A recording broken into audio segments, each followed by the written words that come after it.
So it seems like we're in a new world here with companies right and left coming out with Glock clones. Well, today we've got an interesting entry from a company that you wouldn't quite expect. This is our first shots of the Rock Island STK100.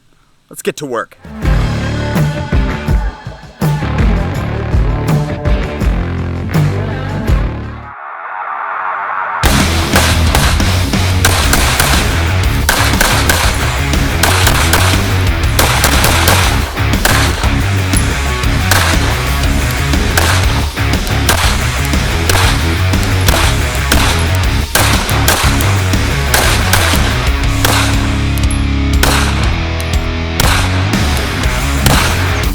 Hey guys, Work here. Welcome back to Work the Trigger. So in today's market, it seems like we're seeing more and more of these Glock clones come up from companies that you wouldn't necessarily expect a ground-up pistol to come from.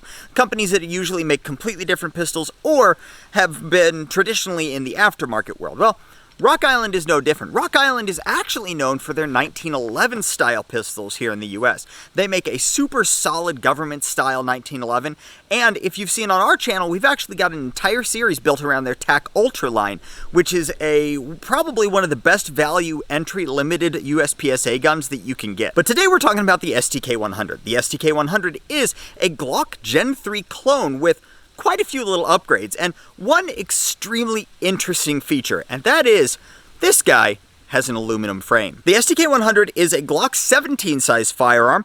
It does take a Glock front sight. The rear sight, however, is attached to that rear optics plate, which does bring up, this is optics compatible. However, I don't have any of the plates quite yet to be able to toss one on here, but I always like to get these out here to test them iron sight-wise first anyway. So with that being said, let's go ahead and talk about this a little bit. Again, we've got that aluminum frame, and something that I found really interesting about the STK100 is the majority of frames that you're going to find with firearms are single piece frames that have actually been cast as a single piece and then taken off a machine later on. The STK100 frame is not. This is a two-piece frame. You can see the parting line just barely coming down the center there, and it is held together with fasteners, which I find extremely interesting.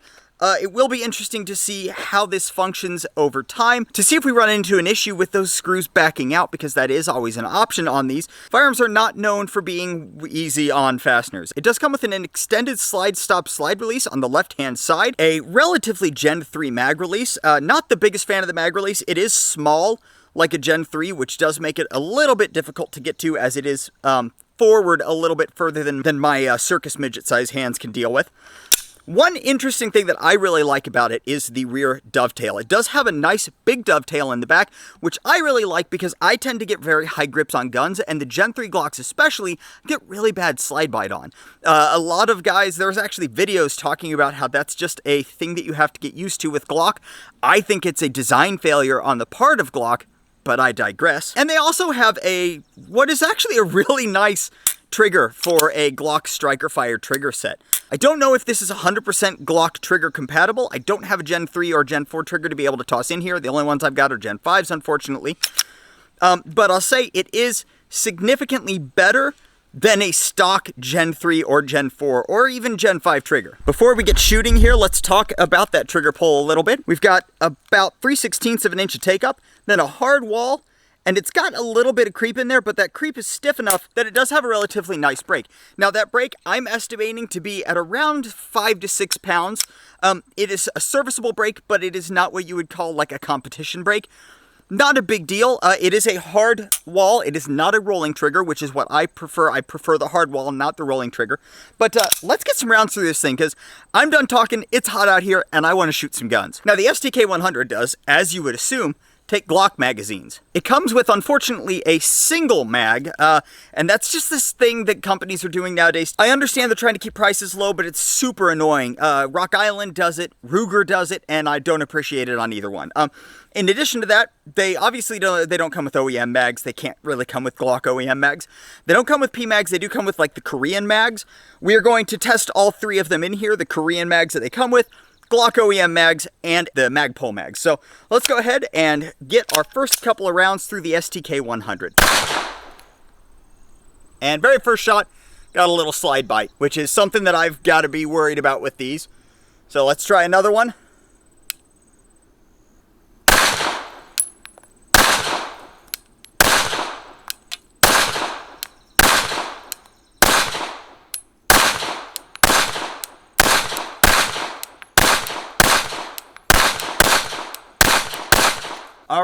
So these are just various 115 grain ammo of varying loads. Let's go ahead and take a look at the target, see what it looks like, because I have heard some issues of some keyholing with other ones. We are going to do this 115 grain, then we'll actually run some 124 NATO through it and some of my reload black bullets. Here's our target after a full magazine. No keyholing yet. This is 2 rounds, that's 2 rounds.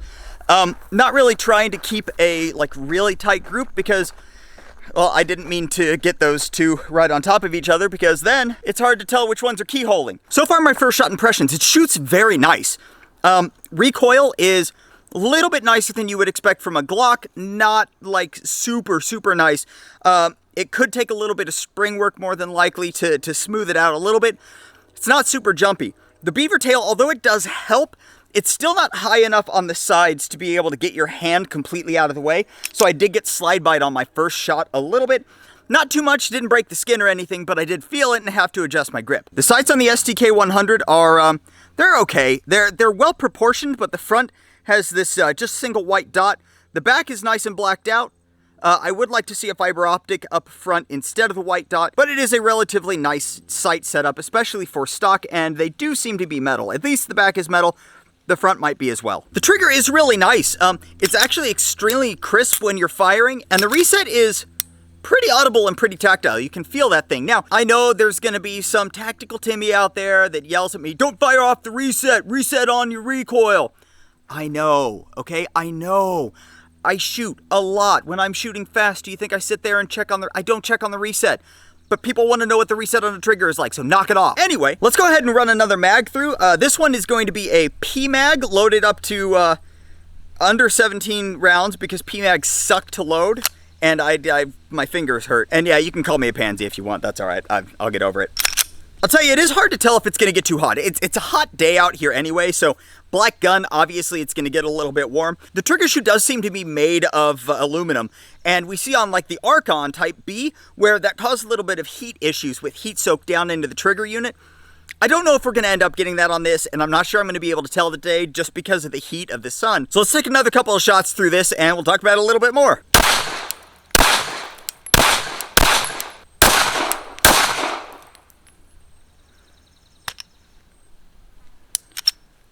Okay, so we just had our first malfunction on this. Let's keep running it. This is the Pmag. Okay, there comes that problem again. This time it was the mag release, and it might be my palm. I'm grabbing up kind of high on this. I might be shoving the palm up with my hand. We'll see. So that's the Pmag round, and Pmags don't drop free. That's not so super unexpected because, let's admit it, Pmags are kind of like that. So I think the running problem so far is my grip. As you see, when I put my support hand on here, it comes right up over the slide stop. I don't know why it doesn't do that on a Glock. I don't have any problems on those, even with the extended slide release. But with the STK100, apparently I do. We'll see if I have that same problem with other magazines or if it's just the Pmag. Okay, so after a few more rounds through this thing, I can tell you that the recoil is way better than a stock Glock. It is a slower recoil impulse. You can feel the weight of the gun pulling back down a little bit. Glocks and Glock style pistols have a really nice bore axis level. It is a low bore axis, and I'm going to use that term on this gun because they really do, unlike CZs. So that recoil is happening way closer down here, closer to your hand, makes it have a nice smooth recoil impulse, and the STK100 is not out of the norm there. Let's take a couple of more shots through this. I'm going to run the other mags and we'll see how they do. This next one is a stock Glock magazine loaded to 17 rounds. Insert's fine, rack's fine. Let's take some more shots. Have that same problem of the slide stop popping back. I'm wondering if there's an issue with the spring that's supposed to be holding it up. We'll take a look at that later, but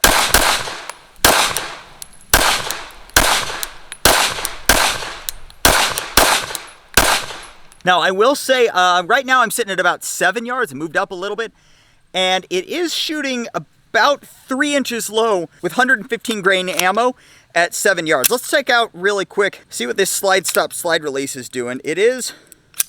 It does have spring tension on it, but I don't know if it's enough or Maybe it's the extended slide release that my hand's hitting. I'm not 100% sure on that. Let's go through one more mag. See how we do on that one. This last mag is going to end up being the stock mag for the STK100.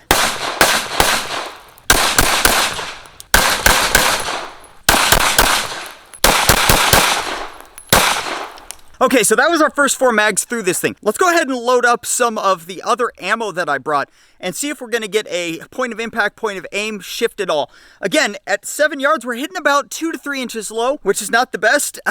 That's no bueno. Obviously, a dot would help that, but if there's a serious point of aim, point of impact shift among the different projectile types, we may have some issues there. All right, guys, so now we've got a fresh target set up down there. I've got 3 different spots to be able to aim at. Each one of them is labeled.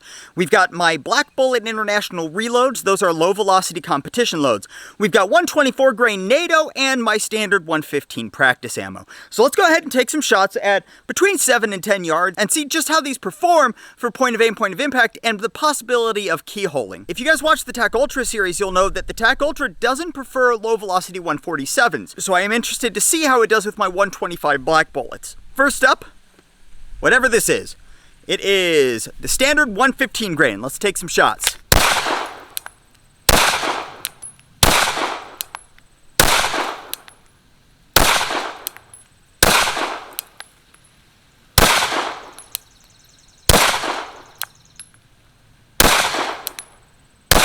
All right, let's go take a look at the 115s. So as you can see at about 7 yards, this is our original hole.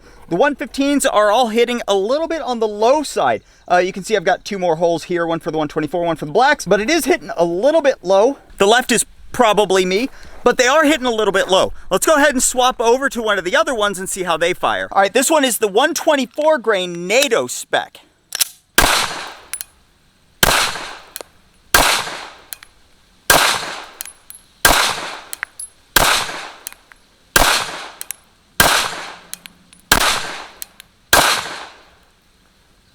Oh, it's hot. Okay, apparently I put 11 in that one. Let's go check out that group. So NATO spec seems to be hitting in about the same zone. A little bit low and left, and I swear I'm a better shot than that. Maybe I'm not today. It's been a while. I mean, I'm not gonna be too mad at that group if I'm at about, it's like 9 yards or so back there. So, not going to be too bad at that group. No keyholing with it, which was what my concern was. Let's check those low velocity black bullets now. Those are going to be 125 grain.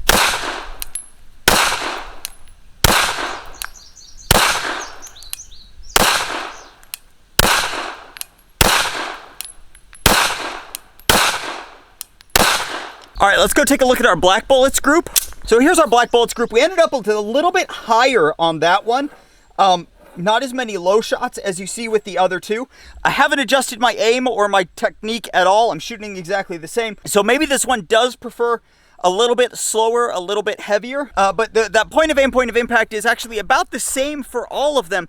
The only thing that concerns me is that it's a little bit low. It's lower than where I would expect them to be. So guys, that's our first shot of the Rock Island STK100. So these things are going to MSRP for about $5.99, which is kind of run-of-the-mill, I think, for Glock and Glock Clone. So right now for Glocks, we're looking at anywhere between like $550 to $600 or so for like a base model. A little bit more for an MOS. This is technically an optics-ready version. It does have that aluminum frame, so it's going to be more than something like, say, a PSA dagger. If you think about it, the MSRP for that, they'll probably come in closer to the $500 to $535 mark. So that's a good price segment for this, as long as it works pretty well. Now, one thing that I did want to point out with this is, as I was playing with this at home, I went ahead and checked light compatibility. It does have a rail on the front, but I do want to say that both the X300 and the TLR1 can't key into a position to get your controls back far enough to be able to manipulate them with your trigger finger.